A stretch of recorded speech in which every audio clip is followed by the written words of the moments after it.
Are you ready to cook something that is the perfect starter for your Mexican meals at the campsite? That's what we're doing today. This recipe has all the Mexican flavors you love. The really nice thing about it is you can adjust the level of heat. If your family likes really mild food, got you covered. If your family wants it hot off the charts, we can do that too. Today, I'm going to show you how to make an awesome black bean and corn with chorizo soup.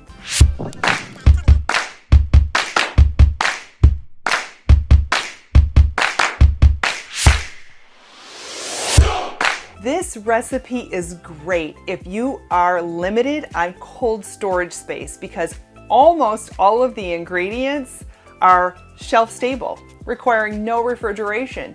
The only thing that needs to be refrigerated before you cook this is the chorizo sausage. This is one of my favorite recipes because it uses simple ingredients, it has minimal prep, and you can cook it in multiple different ways. Here are the ingredients that you're going to need. You need a little bit of olive oil to start in the pot, and then you're gonna put in your Mexican chorizo sausage. You're gonna add a little bit of onion, garlic, and chili powder, cumin, black pepper, beef stock, black beans, canned corn, and fire roasted tomatoes. That's it. Start by browning chorizo sausage in a little bit of olive oil.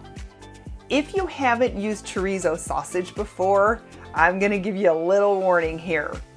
It's hard to tell when it's done. The reason is it kind of looks done when it comes out of the package. Here's why. There's a difference. There's chorizo sausage that is Mexican style and Spanish style. We're using the Mexican style. That's a raw ingredient. Spanish chorizo sausage is actually a cooked sausage. It's kind of like salami. It comes in a link. The Mexican chorizo sausage is awesome. It does a lot of heavy lifting for you. It gives you a lot of flavor. The problem with it is it kind of looks like it's cooked when it comes out of the package. The reason? There's a lot of seasoning in there. There's cinnamon and clove in there, which gives it kind of a brownish color. So when it comes out of the package, it has this deep red color. When it's fully cooked, it almost looks the same. It gets a little bit darker brown. Here's how you know when it's cooked. The meat will start to change a texture and some grease will begin to kind of separate out of the meat. In the time that it's simmering, the meat will be fully cooked, so you don't have to worry if you didn't fully cook it at the beginning. After we brown the sausage, we're going to add the onion, the garlic, and the spices. Now remember before when I said that if your family doesn't like really spicy food, we can control that? Well, here's where you're gonna do it. The chili powder is the thing that's going to add more heat to this recipe. The chorizo sausage already is a teeny bit spicy. I would call it a mild kind of spice. Either reduce the amount of chili powder that you're putting into the recipe, or you can eliminate it completely. As it's written, remember, I kind of think that bell peppers are almost hot. It's not overly hot. It's got a really good flavored heat. So from someone who actually likes a kind of a mild heat, I would say it's great. Add the canned ingredients, mix everything together, and then we're gonna let it cook.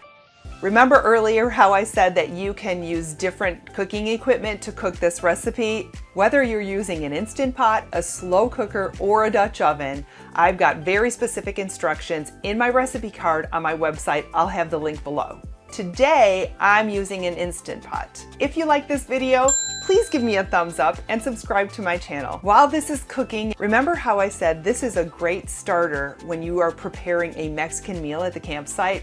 Well, here are some ideas of what you might want to pair with this soup. The soup will be your first course. Here are some options for your main dish. Okay, here's a really good idea. Mexican Dutch oven chicken that makes chicken and rice in one pot. Who doesn't love soup with a sandwich? I have this awesome Tex-Mex barbecue sandwich. It's called the Diablo sandwich. It has a little bit of sweet with barbecue sauce, a little bit of heat with some spice, and so it's got those Tex-Mex fusion flavors. Add Mexican flavored toppings to it, like you might want to put in a little avocado, a little cilantro, that kind of thing. Another one of my favorite Mexican recipes is chicken enchiladas. This is so easy. I do this with shredded chicken. Here's one of my tips. I have shredded chicken available in my freezer pretty much all the time. The reason is I can put it in pretty much anything. I can put it in these chicken enchiladas, I can put it in a salad, I can put it in pasta, I can put it in a casserole. So how do I always have shredded chicken in my freezer at home? Two ways. Either we're making chicken for dinner and I add extra chicken to cook so that I deliberately have leftover chicken that I shred and freeze for future use, or I just buy a rotisserie chicken at Costco or my local grocery store, shred it up, throw it in a bag in the freezer, and bam, it's ready for me anytime I want it. Okay, soup's on, it's time to serve. You don't have to add anything to this soup for serving, but if you'd like to, you can garnish with a few things. Here are some of the things that I like to garnish with. A little drizzle of sour cream, some fresh cilantro, and a few slices of jalapeno pepper for my heat lovers. And it's also nice to throw in a tortilla chip or two for a little extra crunch. In the description below, you're going to find a link to this recipe, which has step-by-step instructions and is a printable recipe card that you can take to the campsite so you don't have to remember all of this stuff when you're cooking out in the great outdoors.